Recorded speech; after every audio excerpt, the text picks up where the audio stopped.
Dubro Suspicion Files.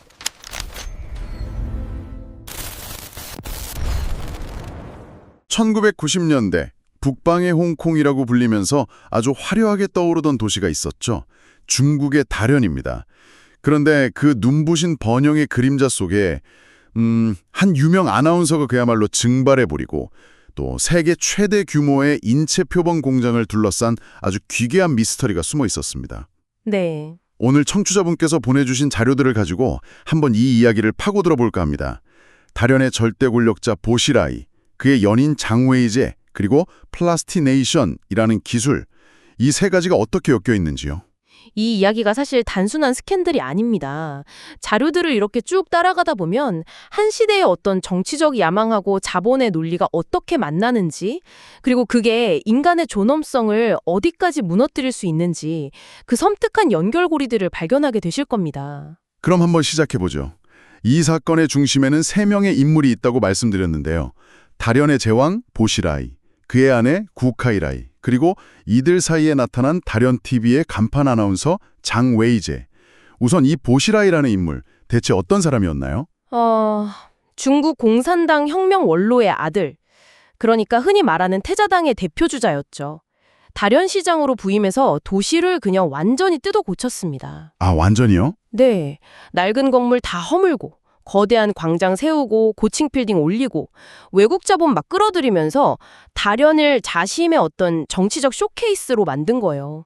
그 덕에 인기는 엄청났지만 그 이면에는 반대파를 아주 가혹하게 탄압하고 도시의 사법 시스템 전체를 거의 사유화하는 그런 냉혹함이 있었죠. 말 그대로 그냥 다련의 황제였군요. 맞습니다. 그렇게 군림했던 거죠. 그런 야심 넘치는 남편 옆에 있던 아내, 구카이라이는 그럼 어떤 인물이었습니까? 보통 정치인의 아내 하면 좀 내조하는 이미지를 떠올리는데 자료를 보니까 이분은 전혀 다른 사람이더라고요. 전혀 달랐죠. 어떤 기사에서는 중국의 제키 케네디라고 묘사했는데 그건 그냥 겉모습일 뿐이고요. 아, 실제로는 베이징대 법대 출신의 아주 유능한 변호사였고 베이징에서 제일 잘 나가는 로펌 중 하나를 직접 운영했어요. 와, 직접이요? 네. 심지어 미국에서 소송을 이긴 최초의 중국 변호사라는 타이틀까지 있었으니까 야망이나 능력 면에서 남편한테 전혀 뒤지지 않는 인물이었던 겁니다. 그렇군요. 그런 그녀한테 자신의 지위를 위협하는 존재라는 건 그냥 골칫거리가 아니었을 겁니다. 자신의 제국에 대한 어떤 쿠데타 시도, 이렇게 느꼈을 거예요. 바로 그 제국의 균열을 낸 인물이 다련TV의 최고 스타, 아나운서 장웨이제였군요. 네. 보시라이와의 인터뷰를 계기로 내연 관계가 되었다고 하던데 그녀는 왜 그렇게 위험한 선택을 했을까요? 장웨이제 역시 평범한 인물은 아니었던 것 같아요. 미모와 지성으로 다른 시민들한테 엄청난 사랑을 받았고 본인도 그 영향력을 잘 알고 있었겠죠. 그래서 보시라이의 그냥 숨겨진 연인으로 남는 거에 만족을 못한 겁니다. 자료에 따르면 그녀가 보시라이의 아이를 임신한 다음에 이걸 무기 삼아서 구카이라이한테 직접 전화를 걸었다는 대목이 나와요. 이혼하라고. 잠시만요. 내연녀가 본체한테 직접 전화를 걸어서 이혼을 요구했다고요? 네. 상대가 누군지 뻔히 알면서요. 와, 이건 정말 대담하네요. 사실상 정면으로 선전포고를 한 거잖아요. 맞습니다. 구카라이 입장에서는 이건 용납할 수 없는 도전이었죠. 그때부터 자신이 가진 모든 권력, 모든 네트워크를 총동원해서 장웨이제를 말살하기 시작합니다. 말살이요? 이건 비유가 아닙니다. 말 그대로 사회적으로 그리고 어쩌면 물리적으로도요. 그 과정이 정말 무자비하더라고요. 갑자기 다련TV의 모든 프로그램에서 하차당하고 동료들한테 철저히 따돌림당하고 네. 심지어 다련의 한 고급 호텔로 장웨이제를 직접 불러내서 내 남자의 손대면 쥐도 새도 모르게 사라지게 할 수 있다. 이렇게 협박했다는 일화도 나오고요. 맞습니다.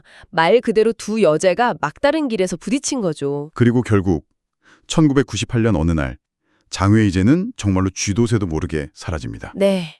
방송 기록, 영상 자료, 사진 한 장까지 싹 다 삭제되고 심지어 가족이나 가장 친한 친구들하고의 연락까지 완전히 끊겼어요. 한 사람이 도시 전체에서 그냥 증발해버린 거네요. 그렇죠.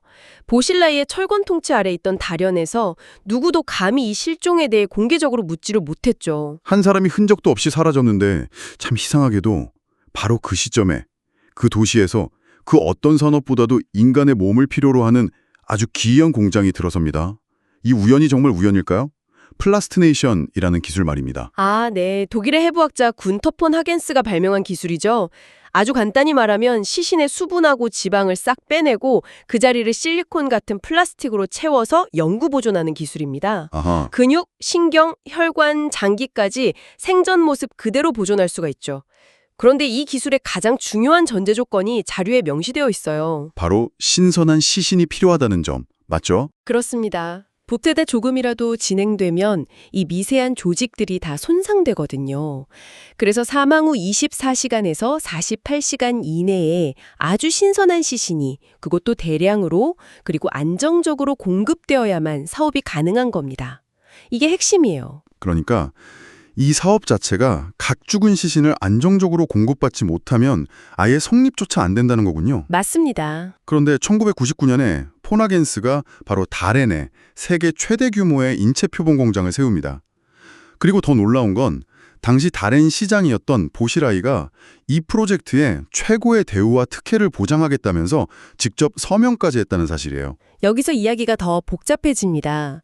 폰하겐스의 제자이자 현지 파트너였던 수이 홍진이라는 인물이 있었는데 이 사람이 독립해서 다련 호펜 바이오테크라는 더 큰 공장을 또 세워요. 또요? 네, 이 역시 보시라이가 랴오닝성 성장으로 승진했을 때 승인을 받았죠. 순식간에 다련이 전 세계 인체 표본의 90% 이상을 공급하는 그냥 글로벌 허브가 돼버린 겁니다. 와, 그렇다면 질문은 정말 명확해지네요. 이 수많은 표본을 만들 그 막대한 양의 신선한 시신은 대체 어디서 어떻게 조달한 걸까요? 공식적인 대답은 무연고 시신이었습니다. 무연고 시신이요? 네, 가족이 시신 인수를 거부하거나 신원이 확인되지 않은 시신을 의학 연구용으로 기증받아서 사용했다는 거죠. 법의 맹점을 파고든 겁니다. 하지만 그건 그냥 빙산의 일각에 불과했습니다. 자료에 나오는 그 수이홍진의 인터뷰 내용이 정말 충격적이었어요. 한 방송사 인터뷰에서 우리 공장이 사용하는 시신 중 일부는 공항국을 통해 들어온다. 이렇게 말했다가 나중에 문제가 될 것 같으니까 막 황급히 번복하는 장면이 나오더라고요. 특히 개입했다는 정황인 거죠. 아, 교도소나 구금시설에서 사망한 수감자 혹은 사형수들의 시신이 가족 동의도 없이 곧바로 공장으로 넘어가는 일종의 한라인이 있었을 가능성을 아주 강하게 시사하는 대목입니다. 잠시만요. 그건 엄청난 발언 아닌가요? 공장 운영하는 사람이 직접 공안, 그러니까 경찰한테 시신을 받았다고 인정한 셈이잖아요. 그렇죠. 번복했다고는 하지만 네. 한번 뱉은 말을 주워 담을 수는 없으니까. 그게 사실이라면 이건 완전히 다른 차원의 이야기가 되는데요. 맞습니다. 그래서 이 문제를 좀 더 큰 그림, 그러니까 당시 중국의 정치적 상황하고 연결해서 봐야 합니다. 공교롭게도 이 공장들이 폭발적으로 성장하기 시작한 1999년이 당시 주석이었던 장쩌민이 파룬궁에 대한 대대적인 탄압을 시작한 해와 정확히 일치합니다. 아, 파룬궁이요? 그 심신수련단체로 알려져 있는데 왜 갑자기 탄압의 대상이 된 건가요? 공산당의 통제를 벗어난 거대한 조직이었기 때문입니다. 수련자 수가 공산당원 수를 넘어설 정도가 되니까 당국이 이걸 체제에 대한 위협으로 간주하고 불법 조직으로 규정한 뒤에 무자비한 탄압을 시작한 거죠. 그리고 자신의 정치적 입지를 다지고 싶었던 보시라이는 누구보다 이 탄압에 앞장섰던 인물이고요. 아, 이제 퍼즐이 맞춰지는 것 같습니다. 보시라이가 통치하던 다련과 랴오닝성에서 수많은 파룬궁 수련자들이 체포돼서 강제 수용소로 끌려갔고 바로 그 시기에 다련의 인체 표본 공장들은 전례 없는 호황을 누렸다. 정확합니다. 특히 수용소에 끌려간 수련자 중에는 고문을 당하면서도 가족한테 피해가 갈까봐 끝까지 자기 신원을 밝히지 않고 저항하다 사망한 사람들이 많았어요. 이들의 시신은 자연스럽게 무연고 시신으로 처리되었을 거고 공장 입장에서는 그야말로 이상적인 원자재였던 셈이죠. 도시 전체가 시신을 원자재로 취급하는 거대한 시스템으로 변모했다는 말씀이시네요. 네, 바로 그거죠. 이 모든 끔찍한 배경 속에서 장외이제 실종 사건이 다시 수면 위로 떠오릅니다. 바로 하나의 특정 표본 때문에요. 2002년 런던 전시회에 처음 등장한 누워있는 임산부 표본. 옆으로 누운 채 배가 절개돼서 자궁 속 8개월 된 태아를 그대로 보여주는 정말 충격적인 모습의 표본이었죠. 네, 맞아요. 그리고 곧 인터넷을 중심으로 소름 끼치는 의혹들이 제기되기 시작했습니다. 우선 태아의 크기로 볼 때 임신 8개월 정도로 추정되는데 이게 장외이제가 실종될 당시 임신 개월수와 일치한다는 소문이 돌았어요. 그리고 네티즌들이 생전 장외이제의 사진하고 그 표본의 얼굴을 비교 분석하기 시작했는데 얼굴 윤곽, 턱선, 코 모양, 심지어 신체 비율까지 놀라울 정도로 흡사하다는 주장이 막 쏟아져 나왔습니다. 물론 플라스티네이션 과정에서 변형이 있을 수는 있지만 그 유사성은 무시하기 힘든 수준이었죠. 저도 자료에 있는 비교 사진들을 봤는데 정말 오싹하더라고요. 그런데 이 표본 의학적인 관점에서도 굉장히 기이하다면서요? 그렇습니다. 이게 가장 중요한 부분 중 하나인데요. 임신 8개월에 건강한 산모와 태아가 이렇게 완벽하게 결합된 상태의 시신을 기증받을 확률은 사실상 0에 가깝습니다. 0에 가깝다고요? 네. 한번 생각해 보세요. 교통사고나 병으로 산모가 사망했다면 의료진은 어떻게든 태아를 살리려고 응급 제왕절개를 시도할 겁니다. 그렇죠. 사후에 기증되더라도 보통 부검을 통해 분리되는 게 일반적이죠. 모체와 태아가 이렇게 온전한 상태로 있다는 건 살아있는 상태에서 처형이나 살해를 당한 뒤 곧바로 가공 처리되었을 가능성을 아주 강하게 시사하는 겁니다. 표본을 제작한 폰 하겐스는 뭐라고 해명했나요? 당연히 강력하게 부인했습니다. 그 표본은 자기 절친한 친구의 아내고 유족의 동의를 받은 기증시신이라고 주장했죠. 하지만 기증자의 신원을 보호해야 한다는 이유로 어떤 구체적인 증거도 제시하지 못했습니다. 말이 계속 바뀌기도 했고요. 과학적으로 검증할 방법이 없는 건 아닙니다. 최신 기술을 이용하면 플라스티네이션 표본에서도 DNA를 추출할 수 있고 AI 안면 인식 기술로 두개골 구조를 분석해서 생전 모습을 3D로 복원하는 것도 이론적으로는 가능하거든요. 가능한데... 하지만 이 표본에 대한 모든 과학적 접근은 현재 완벽하게 차단된 상태입니다. 진실을 확인할 길이 막혀 있는 거죠. 그렇게 영원히 묻힐 것 같던 이 모든 의혹들이 2011년에 또 다른 죽음으로 인해서 새로운 국면을 맞게 됩니다. 네. 보시라이 가문의 사업 뒤처리를 돕던 영국인 사업가 닐 헤이우드가 호텔에서 독살당한 채 발견되는데 범인이 바로 구카이라이였어요. 맞습니다.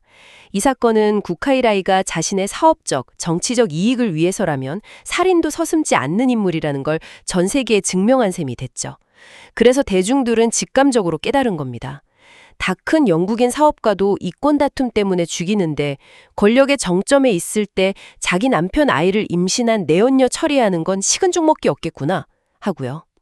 그렇게 연결이 되는군요. 네, 장외제 실종이 단순 실종이 아닌 살해 사건일 거라는 대중적 심증이 확신으로 바뀌는 순간이었습니다. 결국 2012년 보시라이의 신보기자 공안국장이었던 왕리준이 보시라이 부부의 범죄 증거를 들고 미국 영사관으로 망명을 시도하면서 판도라의 상자가 열립니다. 네, 그 유명한 사건이죠. 이 일로 보시라이 부부는 몰락의 길을 걷게 되고요.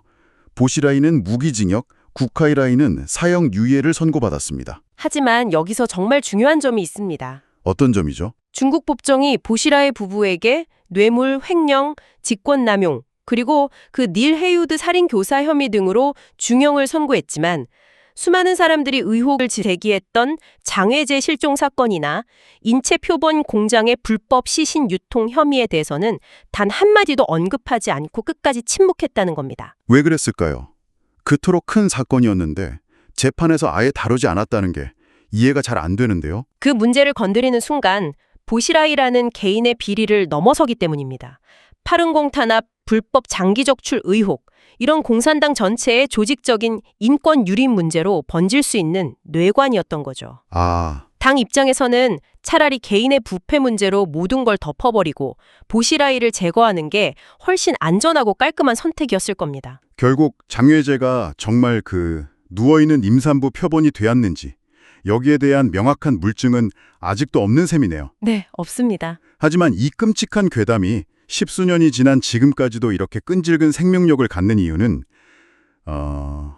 권력에 의해 소리 없이 사라진 한 여성의 비극, 그리고 출처불명의 임산부 표본의 등장, 이 두 가지가 너무나 소름 끼치는 개연성으로 연결되기 때문인 것 같습니다. 맞습니다. 이 사건은 보실라이와 구카일라이라는 특정 악인의 이야기를 넘어섭니다.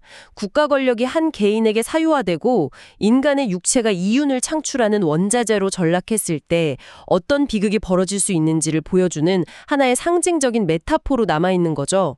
권력과 자본 그리고 진실을 외면한 침묵의 카르텔이 만들어낸 뭐랄까 전시된 비극이라고 할 수 있습니다. 마지막으로 청취자분께 생각해 볼 만한 질문을 하나 남겨드리고 싶습니다.